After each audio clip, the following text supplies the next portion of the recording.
Perennial job என்பதிலே தொடர்ச்சியாக இருக்கக்கூடிய வேலைகளிலே நிரந்தரமற்ற தொழிலாளிகளை பயன்படுத்தக்கூடாது என்பதற்கான சட்டங்கள் இருக்கிறது. அதெல்லாம் பேருக்கு தான் இருக்கிறது. Contract labour abolition act, conferment of permanency act என்பதெல்லாம் ஏற்கனவே இருக்கிறது. ஆனால் அது செயல்பாட்டில் இல்லை. அதை செயல்படுத்துவதற்கான எந்த அதிகார அமைப்பும் கிடையாது. ஒரு பக்கம் நிர்வாகம் கட்டாயமாக்கலாம், இன்னொரு பக்கம் இவன் கொடுக்கணும்னு சொல்லிட்டா அதை கொடுக்கலன்னு சொல்லிட்டா என்ன கேட்க முடியும்? ஏற்கனவே நான் சொன்னது போல தொழிற்சங்கம்லாம் அங்க வைக்க முடியாது, தொழிலாளிகள் நாம் மறுக்க முடியாது. அவனவன் நினைத்ததற்கு ஒவ்வொரு மாநிலத்திலும் சட்ட விதிகளை ரூல்ஸ் உருவாக்கி கொள்ளலாம், அதனுடைய அறிவிக்கைகள் மூலமாகவே திருத்தங்கள் பண்ணி கொள்ளலாம் என்ற ஒரு சட்டத்தின் ஆட்சியை தவிடுபடியாக்கக்கூடிய ஒரு முறைமையை கொண்டு வந்திருக்கிறது. இது வாய்ப்பே கிடையாது. ஏற்கனவே 7 தொழிலாளிகள் சேர்வது என்பதிலேயே சங்கம் அமைக்கிற முயற்சியிலேயே அந்த தொழிலாளிகள் பணி நீக்கம் செய்யப்படுவார்கள், பணியிலிருந்து விரட்டப்படுவார்கள். இதை நான் பார்க்கிறோமே, சாம்சங்ல என்ன நடக்குது, என்ஃபீல்டில் என்ன நடக்கிறது, ஹுண்டாயில் என்ன நடக்கிறது. அங்கே அவர்கள் விரும்புகிற ஒரு தொழிற்சங்கத்தை அமைத்துக் கொள்வதற்கு முடியவில்லை. ஏன்? சங்கம் அமைப்பதற்கு முன்முயற்சி எடுக்கக்கூடிய முன்வரிசை தொழிலாளர்கள் வேலையிலிருந்து தூக்கப்படுகிறார்கள். ஏற்கனவே அந்த சட்டத்தினுடைய அடிப்படையில் தமிழ்நாடு அரசு இந்த தொழிலக பாதுகாப்பு சட்டம் என்று வைத்திருக்கிறாங்க. அதை தவிர மற்ற சட்டங்களுக்கெல்லாம் விதிகளை உருவாக்கி வைத்து விட்டார்கள். அதனுடைய அடிப்படையில் தான் இந்த 12 மணி நேர வேலை என்பதை அறிவித்தார். இப்ப ஃபேக்டரி இன்ஸ்பெக்டர் என்ன ஆகிறார்? ஃபேக்டரி ஃபெசிலிட்டேட்டர் ஆகிவிட்டார்கள். லேபர் இன்ஸ்பெக்டர் லேபர் ஃபெசிலிட்டேட்டர் ஆகிவிட்டார்கள். அவர்கள் பரிந்துரைக்கலாம், ஆலோசனை வழங்கலாம், வழிகாட்டலாம், அவ்வளவுதான். சட்டத்தை செயலாக்கு என்று ஆணை பிறப்பிக்க முடியாது. சட்டத்தை செயலாக்காதவன் மீது நடவடிக்கை எடுக்க முடியாது. அதிகம் போனால் தண்டத்தொகை விதிப்பதற்கு பரிந்துரை அளிக்கலாம்.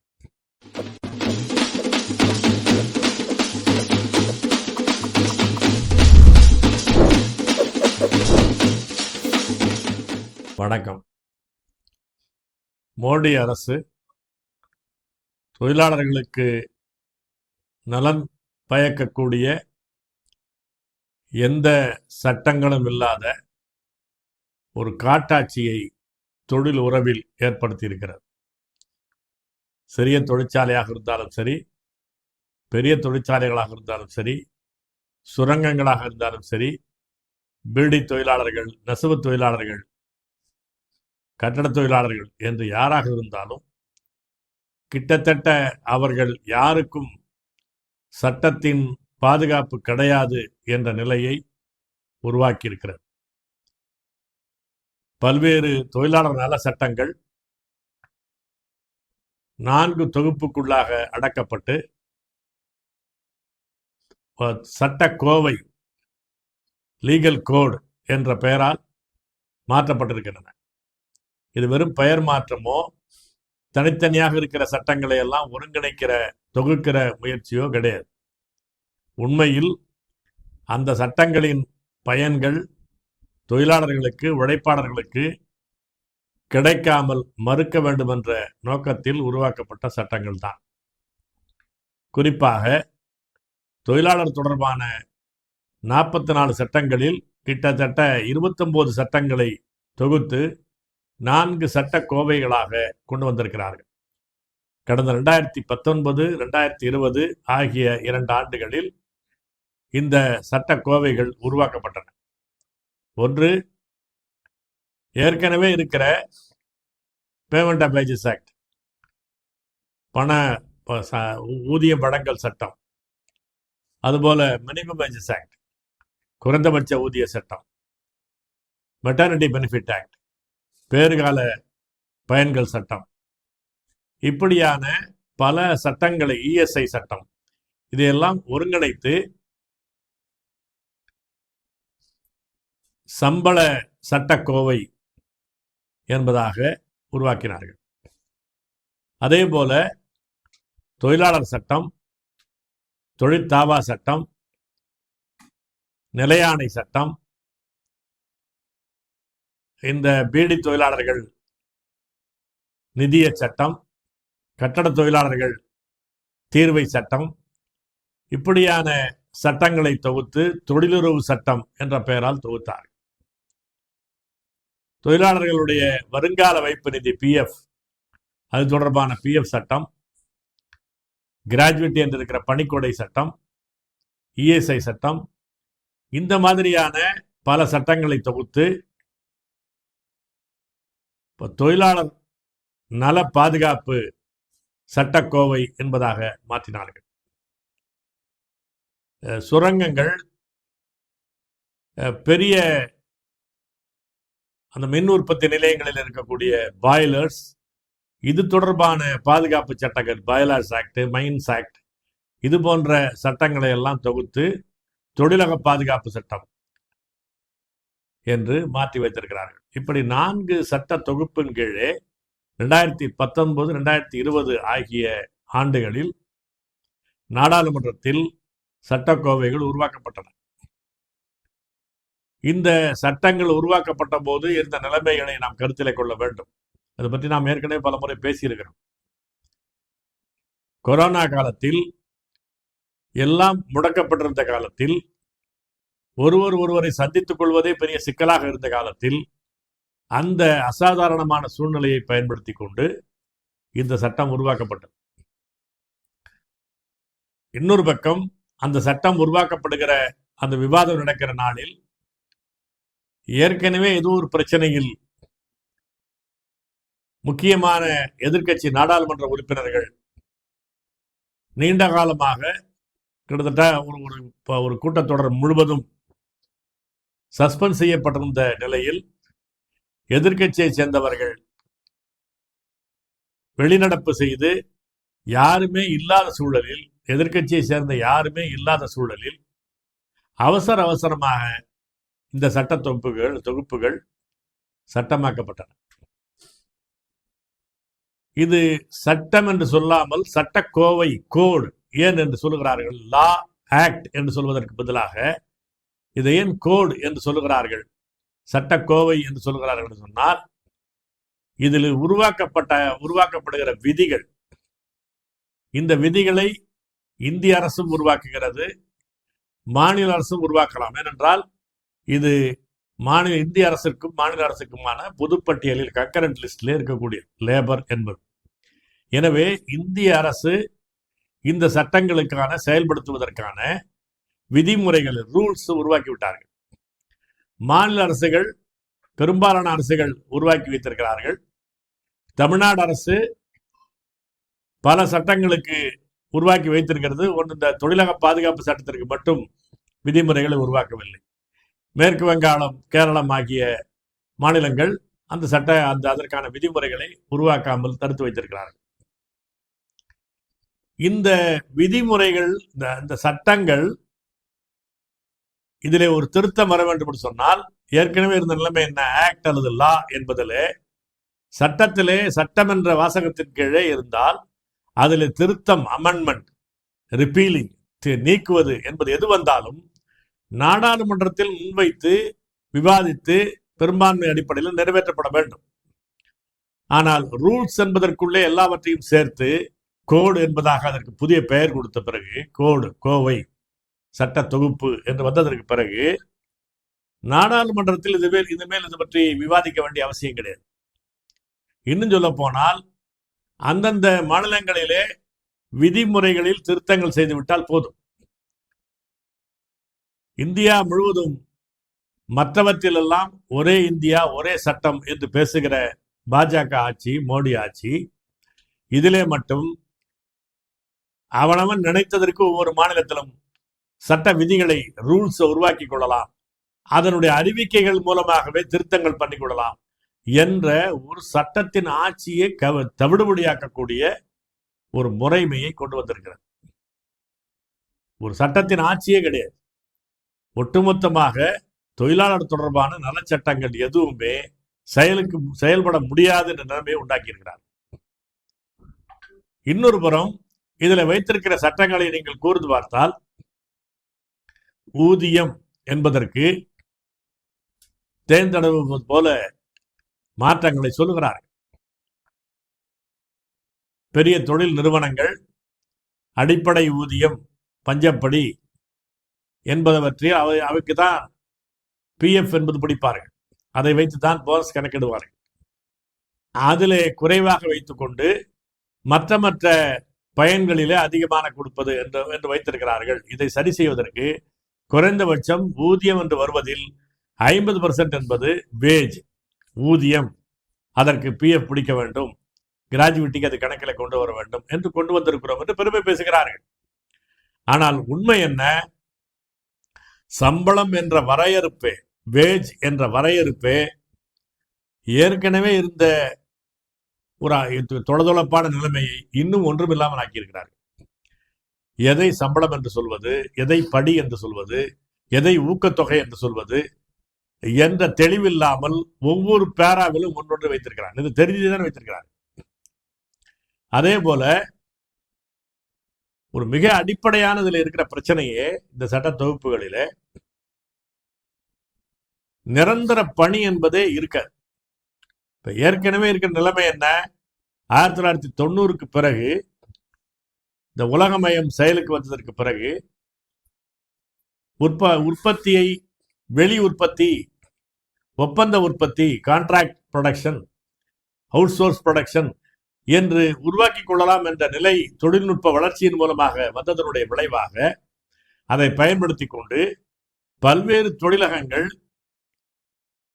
எல்லா உற்பத்தியினுடைய மையமான பணிகளை கூட, கோர் ஆக்டிவிட்டிஸ் கூட வெளி உற்பத்தி முறையாக, அவுட் சோர்ஸியாக கொண்டு போய் விட்டார்கள். ஆஃப் ஷோரிங் நடக்கிறது.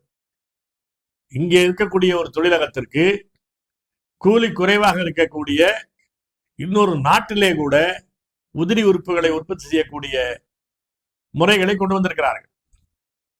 இப்படி இந்த அவுட் சோர்ஸ் முறை, கான்ட்ராக்ட் முறை என்பது வந்ததற்கு பிறகு ஏற்கனவே நிரந்தர தொழிலாளிகள் என்பதே கிடையாது. இன்னும் சொல்ல போனால் அரசு நிறுவனங்களில், அரசு துறைகளிலே கூட தொகுப்பூதியம், மதிப்பூதியம், ஒப்பந்த ஊதியம் என்று நிரந்தரமற்ற தொழிலாளர்கள், நிரந்தரமற்ற ஊழியர்கள் தான் அதிகமாக வைத்திருக்கிறார்கள். ஏற்கனவே அதுதான் நிலவரம். 1990க்கு பிறகு வளர்ந்து வந்திருக்கிற நிலைமை அதுதான். இப்போது இந்த சட்டத்தின் வழியாக பிக்சட் டேர்ம் எம்ப்ளாய்மெண்ட் சொல்லுவாங்க, வரையறுக்கப்பட்ட காலத்திற்கான வேலை வாய்ப்பு. அது 2 ஆண்டுகள் வரையிலும் வைத்துக் கொண்டிருப்பான். 2 ஆண்டுக்கு ஒரு முறை வேலையை நீக்கிவிட்டு கொண்டு போவான். நிர்வாகம் விரும்பினால் இன்னும் பல ஆண்டுகளுக்கு அவருக்கு வேலை கொடுக்கலாம். எந்த நிறுவனமும் விரும்ப மாட்டான். 2 ஆண்டுக்கு ஒரு முறை ஒருத்தனை கத்தரித்து அனுப்ப முடியும் என்று சொன்னால் அதைத்தான் அவன் பயன்படுத்திக் கொள்வான். ஏன்? எந்த தொழிலுறவிலான சங்கங்கள் அமைக்கவே முடியாது. 2 ஆண்டுகள் மட்டும்தான் ஒருவர் தொழிலாளியாக இருப்பார் ஒரு தொழிலகத்தில் என்று சொன்னால் அவர் ஒருவருக்கொருவர் பேசி தங்களுக்குள்ளான பொது நலன்களுக்காக ஒரு அமைப்பை உருவாக்குவது என்பதற்கான கால அவகாசமே கிடையாது. 2 ஆண்டுகளுக்கு பிறகு ஆள் மாறிக்கொண்டே இருப்பான். ஒவ்வொரு 2 ஆண்டுக்கு ஆள் மாறிக்கொண்டிருக்கான்னு சொன்னால் மிகப்பெரிய தொழிற்சாலைகளிலே கூட, ஆயிரக்கணக்கான தொழிலாளர்கள் பணியாற்றக்கூடிய தொழிற்சாலைகளிலே கூட 2 ஆண்டுக்கு ஒரு தொழிலாளி மாறிக்கொண்டிருக்கிறான்னு சொன்னால் நிரந்தரமற்ற நிலையில் ஒருவருக்கொருவன் பழகி நம்பிக்கையை ஏற்படுத்தி சங்கம் அமைப்பது என்பது ஆகாது. எனவே சங்கம் இல்லாத, எதுவும் இல்லாத, கேள்வி முறையற்ற காட்டு தர்பாரை உறுதிப்படுத்தி இருக்கிறார்கள். இன்னொரு பக்கம் என்ன? இந்த சட்டங்கள் எதுவுமே ஒரு தொழிற்சாலையை மூடுவது, தொழிலாளர்களுக்கு மாஸ் ரிட்ரெஞ்ச்மெண்ட், பெருந்தொகையாக தொழிலாளர்களை வெளியேற்றுவது அல்லது தற்காலிகமாக மூடுவது, சஸ்பென்ஷன் ஆஃப் ஆபரேஷன் அல்லது இந்த தற்காலிகமாக நிறுத்தி வைப்பது, எதற்குமே ஏற்கனவே என்ன இருந்தது? 100 தொழிலாளிகளுக்கு கீழே இருக்கிற தொழிலகங்களுக்கு இந்த நிபந்தனை கிடையாது. அதற்கு மேலே இருக்கக்கூடிய தொழிலாளிகளுக்கு, தொழிலகங்களுக்கு தான் அந்த நிர்வாகம், க்ளோசர், இந்த சஸ்பென்ஷன் ஆஃப் ஆபரேஷன், ரிட்ரெஞ்ச்மெண்ட் என்று சொன்னால் அது தொடர்பான அதிகாரியிடத்திலே முன் அனுமதி பெற வேண்டும். அரசாங்கத்திடத்திலே முன் அனுமதி பெற வேண்டும். அந்த முன் அனுமதி பெறுகிற ஒரு மனுவை ஒரு தொழிலக நிர்வாகம் கொடுக்குமானால் சமரச பேச்சுவார்த்தை நடந்து 2 தரப்புக்குமான விவாதங்கள் செய்வதற்கும் 2 தரப்புக்கும் இணக்கமான முடிவு செய்வதற்குமான ஒரு வாய்ப்பு இருந்தது. இப்போது அந்த வரம்பை 100 தொழிலாளி என்பதிலிருந்து 300 தொழிலாளியாக மாற்றி விட்டார்கள். இப்ப 300 தொழிலாளிக்கு கீழே இருக்கக்கூடிய எந்த தொழிலகத்திலும் கிட்டத்தட்ட இந்த சட்டங்கள் எதுவுமே செயல்படாது. சட்டத்தின் ஆட்சியே இல்லாத அளவுக்கு 300 பேருக்கு கீழே இருக்கக்கூடிய தொழிலகங்கள் எல்லாவற்றையும் மாற்றி விட்டார்கள். இந்த இப்ப கடந்த ஆண்டுக்கு முதல் ஆண்டு 2023 2024 ஆண்டு இந்திய அரசாங்கம் வெளியிட்டிருக்கிற இண்டஸ்ட்ரியல் சர்வே, இந்த தொழிலக ஆய்வறிக்கை என்ன கூறுகிறது? இந்தியாவில் இருக்கிற தொழிற்சாலைகளில் 92 விழுக்காடு தொழிற்சாலைகள் 300 தொழிலாளிகளுக்கும் கீழே உள்ள தொழிலாளிகள் தான், தொழிலகங்கள் தான். 300 பேருக்கும் கீழாக நிரந்தர தொழிலாளிகளை கொண்ட தொழிலகங்கள் தான். பெரிய பெரிய தொழிலகங்கள் இருக்கின்றன. இப்போது புதிதாக வரக்கூடிய பெரும்பாலான தொழிற்சாலைகள், ஒரு உதாரணத்துக்கு இந்த லாரி தயாரிக்கிற டைம்லர், இந்த பாரத் பென்ஸ் தயாரிக்கிற டைம்லர் கம்பெனி, இந்த கம்பெனியில் பல்லாயிரக்கணக்கான தொழிலாளிகள் பணியாற்றுகிறார்கள். அந்த உற்பத்தி அவர்களெல்லாம் சேர்ந்துதான் வருகிறது. ஆனால் நிரந்தர தொழிலாளி என்ற ரோல்ல இருக்கிறவன் 180 பேர் தான். ஏற்கனவே பெரிய பெரிய தொழிலகங்கள் எல்லாம் சிஎல் என்று வைத்துக் கேஷுவல் தொழிலாளிகள், கேஷுவல் லேபர் என்று வைத்திருக்கிறார்கள், கான்ட்ராக்ட் தொழிலாளி என்று வைத்திருக்கிறார்கள். இந்த மாதிரியான ஏற்பாடுகள் ஏற்கனவே இருக்கிறது. இந்த ஏற்பாட்டின் வழியாக நிரந்தரமற்ற நான் பெர்மனன்ட் தொழிலாளிகளை வைத்துக் கொண்டு பெரும்பாலான உற்பத்தியை நடத்துவது என்பது ஏற்கனவே இருக்கிறது. இப்ப இதுல 300 பேருக்கு மேலே இருக்கிற அந்த நிரந்தர தொழிலாளிகள் இருந்தால்தான் இந்த சட்டங்கள் அவர்களுக்கு பொருந்தும் என்று சொன்னால் 92 விழுக்காடு தொழிலகங்களுக்கு சட்டத்தின் பிடியே கிடையாது, எதுவும் கிடையாது. அப்படி ஒரு எந்த சட்ட பாதுகாப்பு மற்றவர்களாக ஒட்டுமொத்த தொழிலாளர்கள் மாற்றப்பட்டிருக்கிறார்கள். இதற்கு முன்னால் இந்த சட்ட தொகுப்புகள்லாம் வருவதற்கு முன்னாலேயே மோடி அரசு தொழிற்சாலை சட்டம், ஃபேக்டரிஸ் ஆக்ட்ல மாற்றம் செய்தது. அதன் வழியாக என்ன செய்கிறார்கள்? தொழிற்சாலை சட்டத்தின்படி, அந்த சட்டத்தினுடைய விதிகளின்படிதான் அந்த தொழிலகங்கள் நடைபெறுகிறதா என்று ஆய்வு செய்வதற்கு ஃபேக்டரி இன்ஸ்பெக்டர் இருந்தார்கள். ஃபேக்டரி இன்ஸ்பெக்டர்ஸ் என்று சொன்னால் அந்த தொழிற்சாலை ஆய்வாளர்கள் போய் அந்த தொழிற்சாலை அந்த சட்டப்படிதான் நடக்கிறதா, அங்கே இருக்கிற குறைந்தபட்சம் அங்கே இருக்கிற கழிப்பறை சுத்தமாக இருக்கிறதா, போதுமான அளவுக்கு இந்த முதலுதவிக்கான ஏற்பாடுகள் இருக்கிறதா, ஒரு எந்திரத்திற்கும் இன்னொரு எந்திரத்திற்கும் இடையில் இருக்கக்கூடிய இடைவெளி, நடந்து செல்லக்கூடிய இடைவெளி சட்டத்தின்படிதான் இருக்கிறதா, அவர்களுடைய சம்பளத்தை கணக்கிடுகிற போது 26 நாள் என்பதை கணக்கிட்டு தான் ஒரு நாள் ஊதியத்தை கணக்கிடுகிறார்களா, மாதத்திற்கு 4 நாட்கள் சம்பளத்தோடு கொடுக்கிற விடுமுறை கொடுக்கிறார்களா என்று பார்க்கிற சில பொறுப்புகள், அதற்கான அதிகாரங்கள் தொழிற்சாலை ஆய்வாளர்களுக்கு இருந்தது, ஃபேக்டரிஸ் இன்ஸ்பெக்டர்ஸ் இருந்துச்சு. அதே போல தொழிலாளர் ஆய்வாளர்கள் நிறுவனங்கள், கடைகள், இவையெல்லாம் இடைகள்ல ஒழுங்கா வச்சிருக்கிறானா, தொழிலாளிகளுக்கு அப்ப ஏடுகள், அந்த பதிவேடுகள் பராமரிக்கிறானா, 8 மணி நேரத்துக்கு மேல வேலை கொடுத்தாக்க அதற்கு மிகை ஊதியம் கொடுக்கிறானா, 4 மணி நேரம் வேலை செய்ததற்கு பிறகு குறைந்தது 1 மணி நேரம் இடைவேளை கொடுக்கிறானா, உணவு இடைவேளை அல்லது ஓய்வு இடைவேளை ஏதாவது கொடுக்கிறானா, இதையெல்லாம் பார்க்க வேண்டிய பொறுப்பில் இருக்கக்கூடிய இன்ஸ்பெக்டர் ஆஃப் லேபர், தொழிலாளர் ஆய்வாளர், இந்த 2 பேருடைய அதிகாரத்தையும் ஒன்றுமில்லாமலாக்கி முன்னறிவிப்பு இல்லாமல் ஆய்வுக்கு போகக்கூடாது. ஆய்வாளர் சட்டமீறல் நடந்தால், அதிலே சில பாதுகாப்பு விதிகள் மீறப்பட்டிருந்தால், குறிப்பாக தொழிலாளர் கொடுக்க வேண்டிய சம்பளத்திலே சட்டவிரோதமான முறையில் வெட்டப்பட்டிருந்தால் குற்ற தண்டனை கொடுக்கலாம், சிறை தண்டனை கொடுக்கலாம். இந்த மாதிரி எல்லா விதிகளும் ஒன்றுமில்லாமல் ஆக்கப்பட்டிருக்கிறது. No criminal action, only civil action. அதனுடைய பொருள் என்ன? அபராதம் விதிக்கலாம். சரி, இந்த அபராதத்தை கட்டாயமாக வசூல் செய்ய முடியுமா? இன்ஸ்பெக்டர் என்பவருடைய பெயரை மாற்றப்பட்டது, ஆய்வாளர் என்பதனுடைய பெயரை மாற்றப்பட்டு ஃபெசிலிட்டேட்டர், உதவி செய்பவர் என்பதாக மாற்றப்பட்டிருக்கிறது. அப்ப அதனுடைய பொருள் என்ன? இவர் போய் அவருக்கு ஆலோசனை சொல்லலாம், பரிந்துரை கொடுக்கலாம், இப்படி எல்லாம் செய்ய வேண்டும் என்று வழிகாட்டலாம், அவ்வளவுதான். அவருக்கு உத்தரவு போடக்கூடிய அதிகாரம் கிடையாது, ஆணை பிறப்பிக்கக்கூடிய அதிகாரம் கிடையாது. அந்த அதிகாரம் ஏற்கனவே மிக குறைவு. அப்படி ஆணை பிறப்பிக்கக்கூடிய அதிகாரமே குறைவு, ஒன்றும் இல்லாமல் ஆக்கி வச்சுட்டார். இப்ப ஃபேக்டரி இன்ஸ்பெக்டர் என்ன ஆகிறார், ஃபேக்டரி ஃபெசிலிட்டேட்டர் ஆகிவிட்டார்.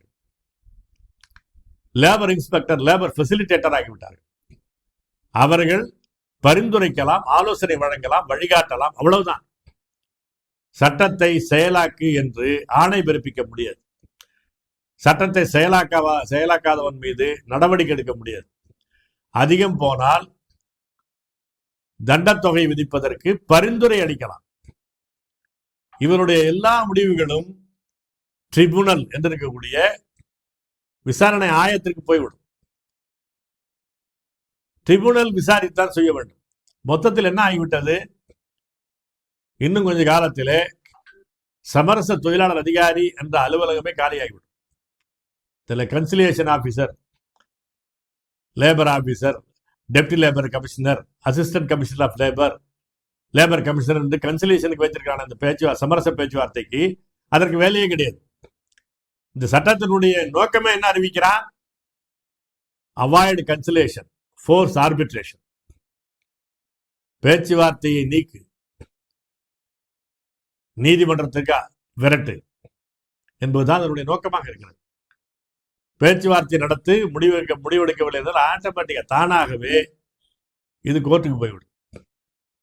கோர்ட்டுக்கு போய்விட்டால் சரி, அந்த கோர்ட்டுக்கு போனதுக்கு பிறகு அந்த நீதிமன்றத்தில், அந்த தொழிலாளர் நீதிமன்றத்திலோ அல்லது தீர்ப்பாயத்திலோ ட்ரிபியூனலிலோ இவ்வளவு காலத்திற்குள்ளாக தீர்ப்பு வழங்க வேண்டும் என்று வரம்பு இருக்கிறது, அதுவும் கிடையாது. அவர்களுக்கு என்ன வாய்ப்பு இருக்கிறது, பெரிய தொழிலக முதலாளிகளுக்கு கீழே லேபர் கோர்ட்டிலே ஒரு தீர்ப்பு வந்தால், ஏற்கனவே இருக்கிற நிலைமை லேபர் கோர்ட்டுக்கு கால வரம்பு கிடையாது. ஒரு தொழிலாளி, வேலை இழந்த தொழிலாளி கூட வேலை கேட்டு அந்த தொழில் தவா எழுப்பினால் சமரச பேச்சுவார்த்தை கொஞ்சம் போடும். அதற்கு பிறகு சமரச முறிவு அறிக்கை, அதன் பிறகு தொழிலாளர் நீதிமன்றம். தொழிலாளர் நீதிமன்றத்திலே ஒரு தீர்ப்பு வந்தால் அதன் மீது நிர்வாகம் உயர் நீதிமன்றத்துக்கு மேல்முறையீடு போகலாம், உச்ச நீதிமன்றத்துக்கு மேல்முறையீடு போகலாம். இதெல்லாம் முடிவதற்குள்ளாக அவன் ஆயுசே போய்விடும்.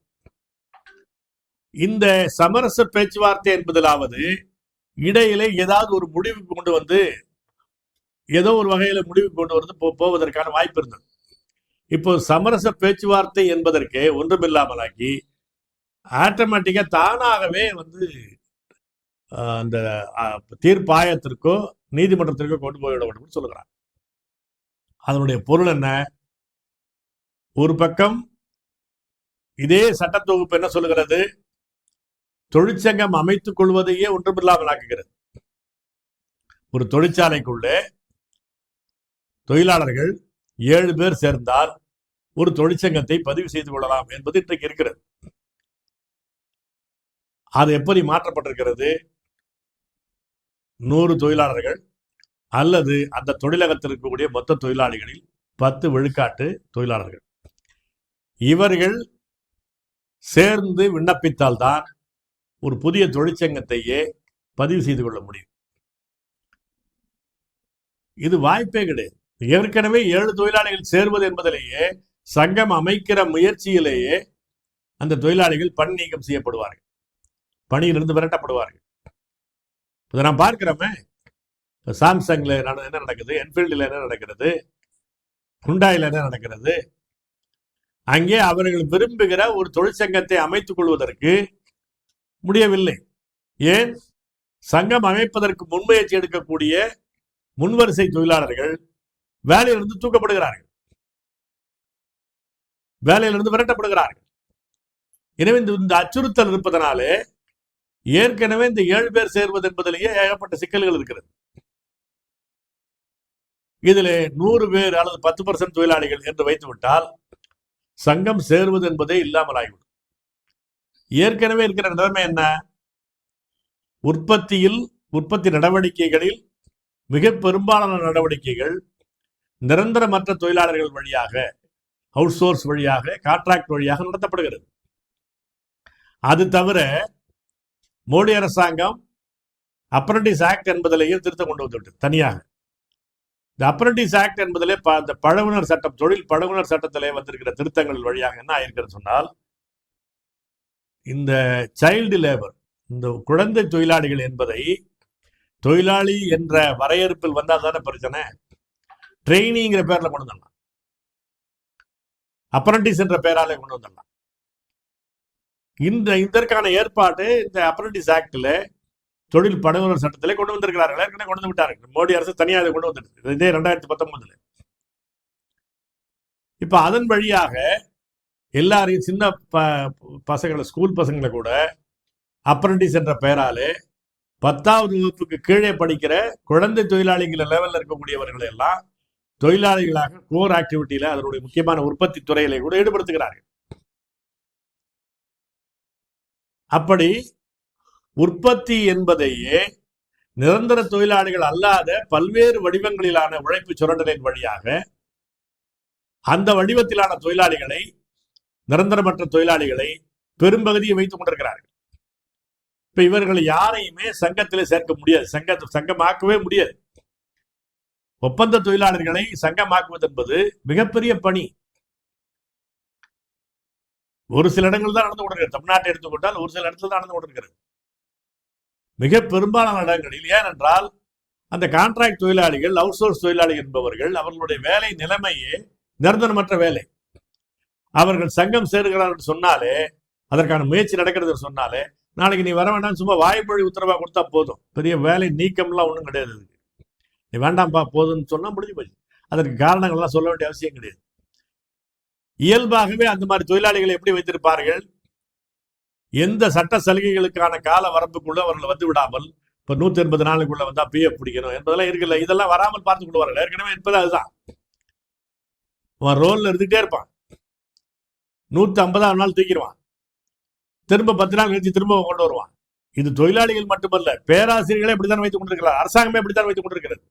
அதுக்கு பேர் 10A1 பேரு. அப்ப அந்த கல்லூரி பேராசிரியரே அவர் ஜூன் மாதம் அல்லது ஜூலை மாதம் கல்லூரி தொடங்குகிற போது வேலைக்கு சேர்த்துக் கொள்வது போல ரோல்ல கொண்டு வந்துருவான். மே மாதம் ஜூன் மாதம் அந்த தேர்வு முடிஞ்சதற்கு பிறகு ரோல்ல இருந்து எடுத்துருவான், பட்டியல இருந்து எடுத்துருவான். அந்த ஒரு மாத காலத்தில் அவர் பேராசிரியர் அல்ல, அவர் ஊழியர் அல்ல. அதற்கு பிறகு அடுத்த ஆண்டு புதிதாக சேர்க்கப்பட்டவர் போல கணக்கு. ஆனால் அவர் தொடர்ந்து இருந்து கொண்டிருப்பார், 25 வருஷம் 30 வருஷம் கூட வேலை பார்ப்பார். கடைசி வரலும் நிரந்தரம் கிடையாது. அதே போன்ற முறை தொழிற்சாலைகளுக்குள்ளே ஏற்கனவே நிறைய வந்துவிட்டது. உற்பத்தி துறையில் இருந்தாலும் நிரந்தர பணியில் இருந்தாலும் கூட அவர்களுடைய பணி நிரந்தரமானது, பணியாளர் தொழிலாளர் நிரந்தரமற்றவர். பெரனியல் ஜாப் என்பதிலே, தொடர்ச்சியாக இருக்கக்கூடிய வேலைகளிலே நிரந்தரமற்ற தொழிலாளிகளை பயன்படுத்தக்கூடாது என்பதற்கான சட்டங்கள் இருக்கிறது. அதெல்லாம் பேருக்கு தான் இருக்கிறது. Contract labour abolition act, conferment of permanency act என்பதெல்லாம் ஏற்கனவே இருக்கிறது. ஆனால் அது செயல்பாட்டில் இல்லை, அதை செயல்படுத்துவதற்கான எந்த அதிகார அமைப்பும் கிடையாது. அதுல ஏற்கனவே இருக்கக்கூடிய அந்த ஊழல் அதிகாரிகள், போய் கேட்கிற அதிகாரிகள், அந்த ஆய்வு செய்யக்கூடிய அதிகாரிகள், அவர்களுக்கு லஞ்சம் கொடுத்து அந்த சட்டத்தை செயல்படாமலே பார்த்துக் கொள்வார்கள். இதெல்லாம் ஏற்கனவே இருக்கக்கூடிய நிலைமை. இதை சரி செய்வதற்கு மாறாக இதையே சட்டமாக்கி விட்டார்கள். எனவே ஒரு பக்கம் தொழிலாளர்கள் தொழிற்சங்கமாக சேர முடியாது, சேர்ந்து கொண்டு சம்பந்தப்பட்ட நிர்வாகத்தோடு தங்களுக்கான பொது பயன்கள் பற்றி, தங்களுடைய சம்பளங்கள் பற்றி, தங்களுடைய வேலை நிலைமைகள் பற்றி, தங்களுக்கான உரிமைகளை பற்றி சமரச பேச்சுவார்த்தை, நேரடியான பேச்சுவார்த்தை நடத்த முடியாது. பேச்சுவார்த்தை நடத்துவதற்கான அமைப்பே இருக்க முடியாது. இந்த அமைப்பை ஏற்கனவே சட்டத்தின்படி என்ன சங்கம் என்று பெயர்ல இருந்தது.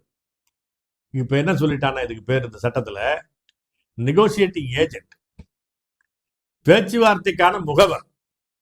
இந்த பேச்சுவார்த்தைக்கான முகவர் என்று சொல்வதன் வழியாக என்ன செய்கிறான், சங்கம் அமைக்கிற உரிமை தொழிலாளிகளுக்கு கிடையாது என்பதை சட்டப்பூர்வமாக்கி விட்டார். அதற்கான நிபந்தனைகளை ஏற்கனவே நான் சொன்னது மாதிரி ஏற்கனவே போட்டு விட்டான். எனவே சங்கம் சேர்வதே அரிது. இதை கடந்து தொழிலாளிகள் சங்கமாக சேர்ந்து விட்டால், அவர்களோடு பேச்சுவார்த்தை நடத்துவதற்கு அவன் மறுத்தால், ஒரு தொழிலாளர் அதிகாரியிடம், ஏசிஎல் அல்லது டிசிஎல், ஜாயிண்ட் கமிஷனர், இவர்களிடத்திலே போய் சமரச பேச்சுவார்த்தை, கன்சிலேஷன் என்பதற்கான ஏற்பாடு செய்ய வேண்டும் சொன்னால் அதற்கு முட்டுக்கட்டை. பேச்சுவார்த்தைக்கு அதிக அவர்களுடைய நிர்வாகம் வரவில்லை என்று சொன்ன ஒரு பேச்சுவார்த்தைக்கு அழைக்கிறார்கள். ஒரு தொழில் தகராறு தொடர்பாக நிர்வாகம் வரவில்லை என்று சொன்னால் கட்டாயப்படுத்தி அழைப்பாணை அனுப்புவதற்கு, வாரண்ட் அனுப்புவதற்கு தொழிலாளர் அதிகாரிகளுக்கு அதிகாரம் கிடையாது, ஏற்கனவே கிடையாது, சம்மனிங் அத்தாரிட்டியே கிடையாது.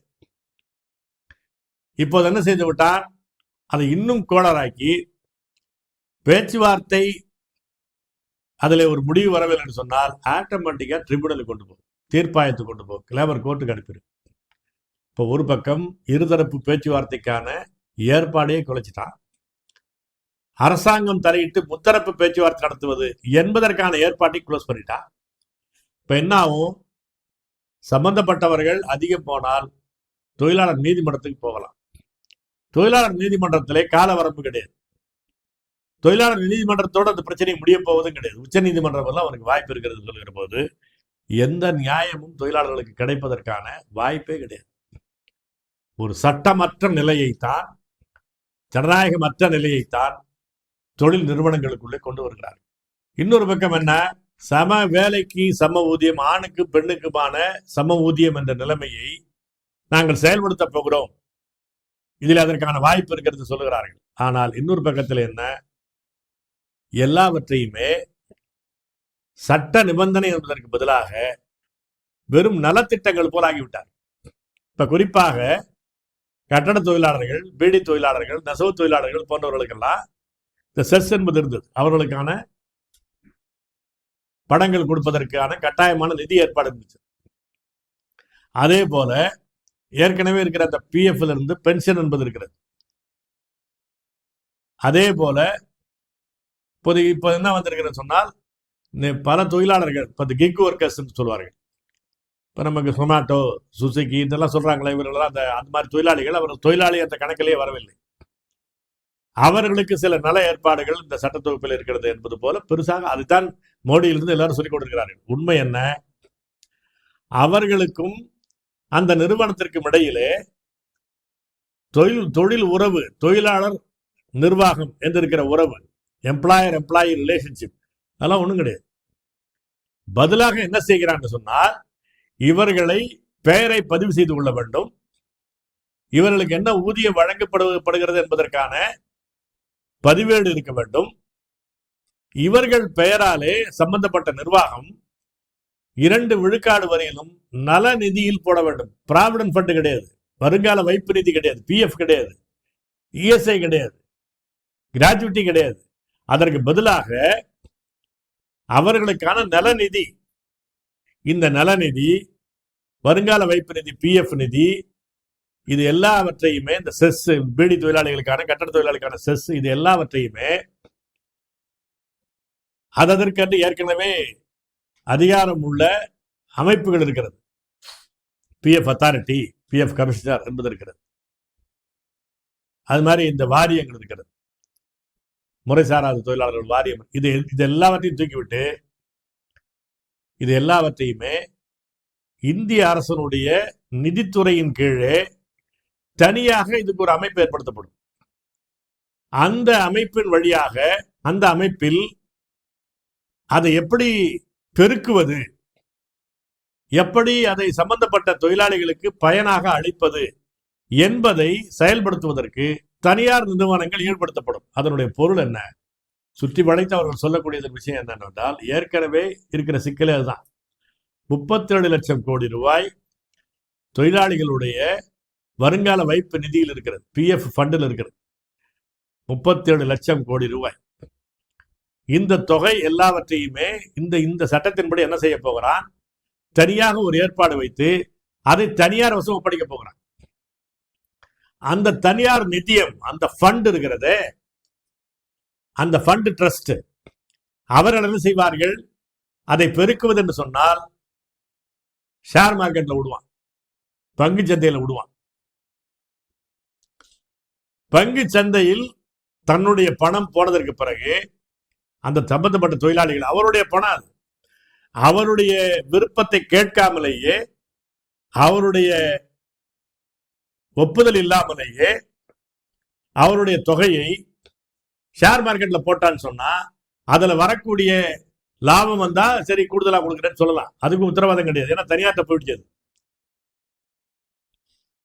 இல்லை நஷ்டம் என்று சொன்னால் நஷ்டத்தை பகிர்ந்து கொள்ளுன்னு சொல்லுவாங்க. எனக்கு முடியாது, நான் பார்த்தேன், நல்ல நிலத்தில் தான் கொடுத்து பார்த்தேன், ஷேர் மார்க்கெட்ல விழுந்துருச்சு, எனவே இதுல வரக்கூடிய தொகையை நான் வெட்டிக்கிட்டு கொடுப்பேன்னு சொன்னா ஒன்றும் பண்ண முடியாது. ஏன்னா அதற்கான ஏற்பாடுகள் சட்டத்தில் செய்து விட்டார்கள்.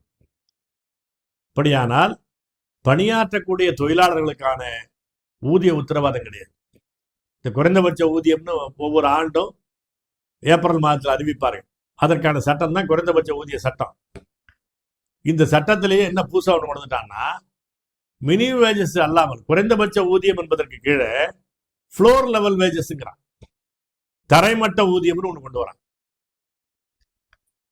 இந்த தரைமட்ட ஊதியம் என்பதற்கு கீழே எந்த மாநில அரசாங்கமும் குறைந்தபட்ச ஊதியத்தை அறிவிக்க கூடாது என்று சொல்லுகிறான். பார்த்தா நல்ல எண்ணம் போல தெரியும். ஆனா அதுல என்ன வரையறுத்து விட்டான், அதற்கு வைத்திருக்கிற ரூல்ல, இந்திய அரசாங்கத்தினுடைய ரூல்ல என்ன விதிகள் என்ன சொல்லிட்டான்னா, ஏற்கனவே ராப்டகாஸ் என்ற ஒரு ராப்டகாஸ் வழக்கு தீர்ப்பு என்று இருக்கிறது. ராப்டகாஸ் என்ற அந்த மருந்து கம்பெனி தொழிலாளிகள் போட்ட வழக்கில் 1992ஆம் ஆண்டு உச்சநீதிமன்றம் ஒரு தீர்ப்பு வழங்கியிருக்கிறது. அந்த தீர்ப்பில் குறைந்தபட்ச ஊதியம் என்பதை தீர்மானிப்பதற்கு தொழிலாளிகளுடைய குறைந்தபட்ச தேவைகளை கணக்கில் எடுத்துக் கொள்ள வேண்டும் என்று வைத்தார்களோ, அதனுடைய அடிப்படையில் தான் ஏற்கனவே ஐக்ராய்ட் ஃபார்முலா, பட்டவர்தன் ஃபார்முலா, அப்புறம் டெண்டுல்கர் ஃபார்முலா, இந்த நரசிம்மன் ஃபார்முலா என்று பல வரையறுப்புகளை கொண்டு வந்தார்கள். ஒவ்வொன்றிலும் ஒவ்வொரு பேத்து மாத்திரம் இருக்கிறது, அது வேற செய்தி. ஆனால் குறைந்தபட்சம் அவர்களுடைய குறைந்தபட்ச தேவைகள், இந்த குடும்பம் என்று சொன்னால் ஒரு தொழிலாளி, அவருடைய மனைவி, 2 பிள்ளைகள். இது வந்திருக்கிற அந்த 2 பிள்ளைகள் என்று சொன்னால் அந்த அவர்கள் வந்து 6 யூனிட்டா வச்சுக்குவான், இந்த புள்ளி 6 வச்சுக்குவான், மனைவி என்பது புள்ளி 8 வச்சுக்குவான். இப்படியான ஏகப்பட்ட ஒரு பேத்து பார்த்தான ஒரு கணக்கு. 3 பேர் 4 பேர் உள்ள ஒரு குடும்பத்திற்கு 2 யூனிட்டா கனெக்ட் பண்ணுவான், 3 யூனிட்டா கனெக்ட் பண்ணுவான். இது இது ஏற்கனவே இருக்கிறது. இதை வைத்துக்கொண்டு இவர்களுக்கு எவ்வளவு என்ன குறைந்தபட்சம் இப்ப ஒரு ஒரு உயிரோடு இருக்க வேண்டும் சொன்னால் அவருடைய உடம்பில் 2500 கலோரி வெப்பம் இருக்க வேண்டும். அவருக்கு குறைந்தபட்சம் ஒரு வருஷத்துக்கு இவ்வளவு சட்ட துணி வச்சுக்கணும், போர்வை துணி வச்சுக்கணும். இதற்கான விஷயங்கள், அவர் குடியிருப்பதற்கு 10க்கு 10 ரூமாவது வேணும். இதெல்லாம் கணக்கு பண்ணி குறைந்தபட்ச ஊதியத்திற்கான ஃபார்முலா என்பது வைக்கப்படுகிறது. அதுதான் ராப்டகாஸ் தீர்ப்பு. இப்போது என்ன செய்திருக்கிறான்னு சொன்னால், அந்த குறைந்தபட்ச ஊதிய சட்டம், ஊதிய அறிவிப்புக்கு கீழே தரைமட்ட ஊதியம் சொல்றான், ஃப்ளோர் லெவல் வேஜஸ் என்று அறிவிக்கிறான். அது என்ன, உயிர் ஒட்டி கொண்டிருக்கிற ஊதியம், மனுஷன் உயிரோட வைத்திருக்கக்கூடிய ஒரு வறுமை ஊதியம், அதைத்தான் ஃப்ளோர் லெவல் வேஜஸ் என்று வைக்க போகிறான். இதை வைத்ததுக்கு பிறகு என்ன நடக்கும்? இப்ப ஏற்கனவே இருக்கிற பிரச்சனை என்ன, தமிழ்நாட்டை பொறுத்தளவில் சம்பளம் குறைவாக வாங்கிக் கொள்கிறான் என்பதற்காக பீகார், ஜார்க்கண்ட் தொழிலாளிகள், ஒரிசா தொழிலாளிகள் இங்கே நிறுவனங்களை வைத்துக் கொடுக்கிறார்கள். தமிழ்நாட்டு தொழிலாளிகளுக்கு ஊதியம் சட்டப்படி கொடுக்க வேண்டியிருக்கிறது, அல்லது கொஞ்சம் சற்று கூடுதலாக கொடுக்க வேண்டியிருக்கிறது என்று வருகிற போது அவர்களை தவிர்ப்பதற்காக இங்கே இருக்கிற நிறுவனங்கள் இந்திக்கார தொழிலாளிகளை அழைக்கிறார்கள், இங்க இருக்கிற தொழிலாளிகளை வெளியே நிறுத்துகிறார்கள். இப்போது இது என்ன ஆகும், இந்த ஃப்ளோர் லெவல் வேஜஸ் வைத்ததற்கு பிறகு ரொம்ப குறைந்தபட்ச ஊதியத்திற்கு கீழே ஒரு ஊதிய விகிதத்தை இந்திய அரசு தீர்மானிக்கிற போது அதை நோக்கித்தான் மாநிலங்கள் போட்டி போடுவான். ரேஸ் டு த பாட்டம் என்று சொல்வார்கள், கீழ் நோக்கிய ஓட்டம். அந்த கீழ் லெவல் சம்பளத்தை யார் கொடுத்தா பரவாயில்ல, அதுதான் வந்து தொழில் நிர்வாகங்கள், முதலாளிகள் விரும்புவான். அப்படி இருக்கக்கூடிய அப்படி சட்டங்கள் இருந்தால்தான், குறைந்தபட்ச ஊதியம் என்பதையே மிக குறைந்து அறிவித்தால்தான் அங்க தொழிலாளிகளை ஈடுபடுத்தி உற்பத்தி அந்த தொழிற்சாலைகளை கொண்டு வருவதற்கு கம்பெனிகள் வருவா, மூலதனத்தை ஈர்ப்பதற்கு அதுதான் வழி என்று ஏற்கனவே வைத்துக் கொண்டிருக்கிறான். இப்ப தமிழ்நாட்டில் ஏற்கனவே சட்டங்கள் இருக்கிற போது கூட சாம்சங் தொழிலாளர்கள் வெளிப்படையா வந்து எண்ணிக்கையை காட்டிட்டான், போராடி காட்டிட்டான், 2 மாதங்கள் போராடி காட்டிட்டான், லெட்ஜர்ல எடுத்து காட்டுறான். பதிவு செய்ய முடியாது என்று அரசாங்கம் சொல்கிறது. இது சொல்வதற்கான காரணம் என்ன, சாம்சங் கம்பெனியை இங்கே வரவழைக்கிற போது தமிழ்நாடு அரசாங்கம் என்ன 2 உத்தரவாதம் கொடுத்திருக்கிறான், இங்க காற்றை, நீரை, மண்ணை எது வேண்டுமானாலும் காலி பண்ணு, மாசுபடுத்து, எதை பண்ணாலும் கேள்வி கேட்க மாட்டோம் என்று சுற்றுச்சூழல் சட்டங்களில் ஒன்றுமில்லாமல் ஆக்குவது. அதே போல தொழிலாளர் தொடர்பான எந்த உத்தரவாதமும் நீ பண்ண வேண்டியதில்லை, எதுவும் செய்ய வேண்டாம். அவனை உயிரோட வர்றதுக்கு ஆளு கிடைச்சான்னா வச்சுக்க என்று ஒரு காட்டு தர்பாருக்கு தான் சாம்சங்கிலே தொழிற்சங்கத்தை வைத்துக் கொள்ளக்கூடாதுன்னு வைத்திருக்கார்கள். எந்த சுற்றுச்சூழல் சட்டமும் எதிலும் செயல்படுவதில்லை. எவனும் எந்த தண்ணீரையும் மாசுபடுத்தலாம். அதான் நடத்தி கொண்டிருக்கிறான். அம்பானி அதான் நடத்தி கொண்டிருக்கிறான் கடற்கரையில. எனவே இது புதிதாக தொழில் நிறுவனங்களை, வெளிநாட்டு கம்பெனிகளை, வடநாட்டு கம்பெனிகளை தொழில் முதலீடை ஈர்ப்பது என்ற பெயரால் திராவிட மாடல் அரசு உட்பட பல்வேறு மாநில அரசாங்கங்கள் போட்டி போட்டுக் கொண்டு செய்வது இதுதான். சட்டங்கள் இல்லாத நாடாக நாங்கள் பார்த்துக் கொள்கிறோம், நீங்கள் முதலீடு போடுங்கள், அதுதான் தொழில் வளர்ச்சி, அதுதான் பெரிய வேலை வாய்ப்பை பெருக்குவது என்ற பெயரால் அவர்களை கொண்டு வருகிறான். கொண்டு வருவதற்கான காரணம் இங்கே தொழில் வளர்ச்சி வேண்டும், இங்கே வேலை வாய்ப்புகள் படித்தவர்களுக்கு வேண்டும் என்பதற்காக அல்ல. இவனுக்கு பல்லாயிரம் கோடி கிடைக்கும்.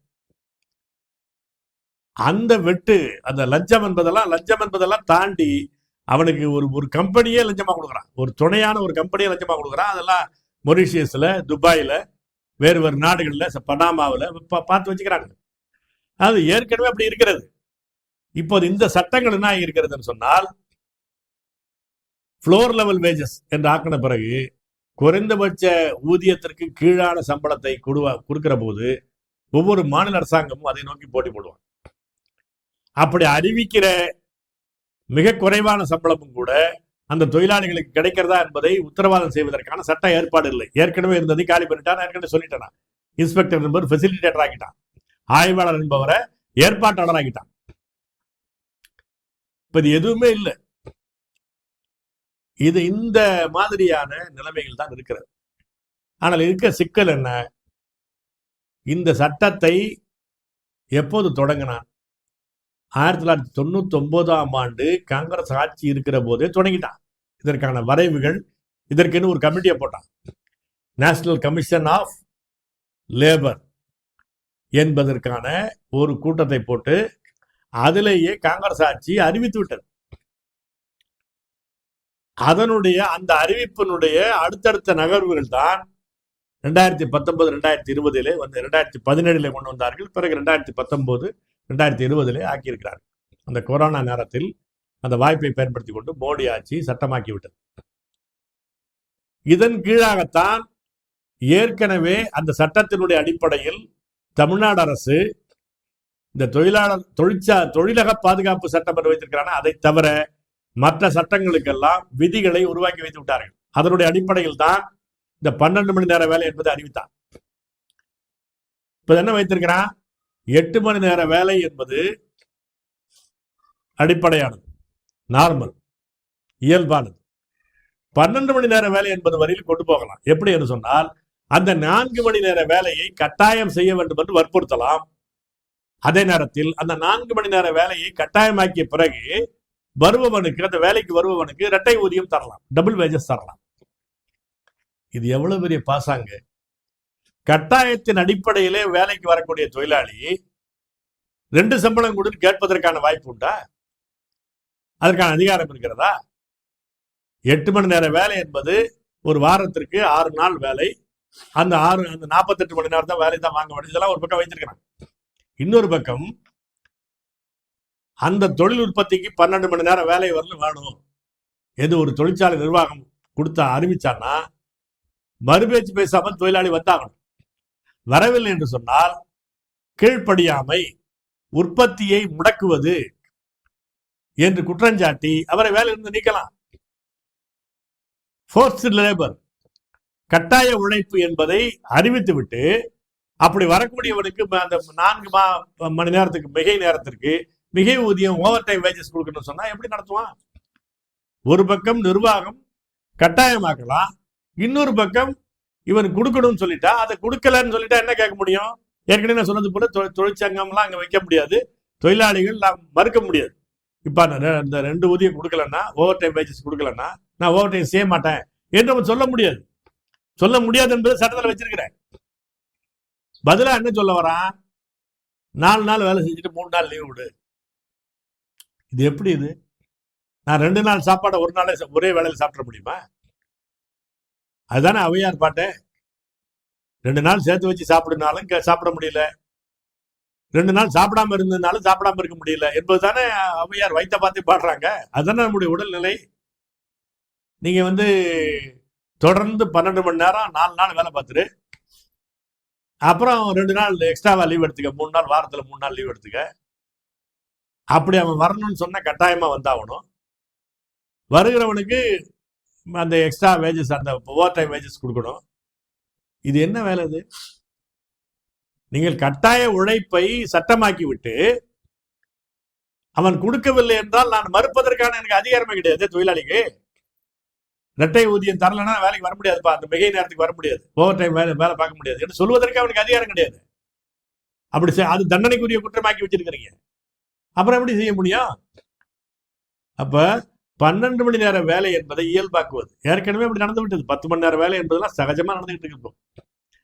ஐடியில மட்டுமல்ல, பல சின்ன சின்ன நிறுவனங்கள்ல 10 மணி நேர வேலை என்பது சகஜமான வேலை நேரம். அதுக்கு மேல 2 மணி நேரம் வந்தாதான் எக்ஸ்ட்ரா வேஜஸ் ஒன்று கொடுப்பான். அதுக்கும் இரட்டை ஊதியம் கிடையாது, ஒரு எக்ஸ்ட்ரா கொஞ்சம் சம்பளம் கொடுப்பான். அவ்வளவுதான் ஏற்கனவே நடந்து கொண்டு இருக்கிறது. அதை செயல்படுத்துவதற்கு அங்க எந்த சட்ட ஏற்பாடும் கிடையாது. இப்போது இது எல்லாம் அவுத்து விட்டுட்டான்னு சொன்னா எதுவும் கிடையாது.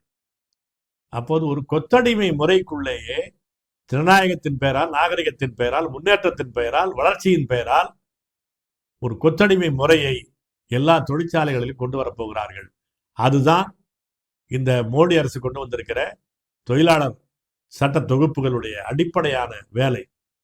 இதை எதிர்த்து தொழிலாளிகள் அந்த தொழிலக மட்டத்திலே போராடுவதெல்லாம் முடியவே முடியாது. தொழிலாளிகள் போராட வேண்டும், தொழிற்சங்கங்கள் போராட வேண்டும். இது ஒரு அரசியல் போராட்டம். அரசியல் கட்சிகள், குறிப்பாக இடதுசாரி கட்சிகள், இதை தங்களுடைய அரசியல் போராட்டமாக முன்னெடுக்க வேண்டுமே தவிர இது ஒரு தொழிற்சங்க மட்டத்திலான, தொழிலாளர் மட்டத்திலான, தொழிலக மட்டத்திலான போராட்டமாக வைத்துக் கொண்டால் முடியவே முடியாது.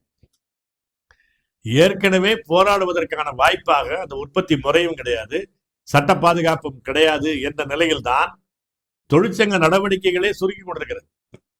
தொழிலாளர் மீதான கேள்வி முறையற்ற சுரண்டல், நிரந்தரமற்ற வேலை என்பதெல்லாம் அதிகமாகியிருக்கிறது. ஒப்பந்த கான்ட்ராக்ட் முறை என்பது அதிகமாக இருப்பதெல்லாம் இப்போதுதான். இப்ப இந்த முறையில் அவர்களுடைய வேலையை அவர்கள் தான் பார்த்துக் கொள்ள வேண்டும் என்று தொழிலாளிகளை தனியாக விட்டால் இது நடக்காது. எனவே ஒட்டுமொத்தமாக இது ஒரு அரசியல் போராட்டமாக அரசியல் கட்சிகள், இயக்கங்கள் முன்னெடுத்து சென்றாலே தவிர தொழிலாளர்களுடைய உரிமைகளை பாதுகாக்க முடியாது. இதை நோக்கி அரசியல் பயணம் நடக்க வேண்டும். இது ஒரு ஜனநாயக பறிப்பு, சட்டத்தின் ஆட்சியை இல்லாமல் ஆக்குவது, ஒரு மாநில அரசாங்கம் அதனுடைய தனித்தனி இலாக்காக்கள் என்பதெல்லாம் விட்டுவிட்டு ஒரு நிர்வாக அதிகாரி சொன்னால் எதையும் செய்து விடலாம் என்று இருக்கக்கூடிய ஒரு காட்டு தர்பார். இதெல்லாம் எதிர்த்து ஒரு மக்கள் இயக்கங்கள் நடந்தாலே தவிர இதை மாற்றுவதற்கு வழி கிடையாது. அதை நோக்கி கட்சிகளும் இயக்கங்களும் சிந்திக்க வேண்டும். தொழிலாளர் இயக்கங்களும் இதில் முனைப்பு காட்ட வேண்டும். நன்றி, வணக்கம். இவ்வாறான பல செய்திகளை, பல சிக்கல்களுக்கு விடை கிடைக்கக்கூடிய செய்திகளை தமிழர் கண்ணோட்டம் வலைவழியில் வெளிப்படுத்தி வருகிறோம். இது தற்சார்பாக செயல்படுவதற்கு நிதி தேவைப்படுகிறது. இந்த நிதியை நம்முடைய மக்களாகிய நீங்கள் தான், இளையோரும் பெரியோரும் நண்பர்களும் தோழர்களும் சான்றோரும், நீங்கள் உங்களால் இயன்ற அளவு என்ன இயலுமோ அந்த நிதியை வழங்குமாறு அன்போடும் உரிமையோடும் கேட்டுக்கொள்கிறேன். உங்களுக்கு நன்றி உணர்வோடும் பொறுப்புணர்வோடும் தமிழர் கண்ணோட்டம் செயல்படும் என்பதை உறுதி தெரிவித்துக் கொள்கிறேன். நன்றி, வணக்கம்.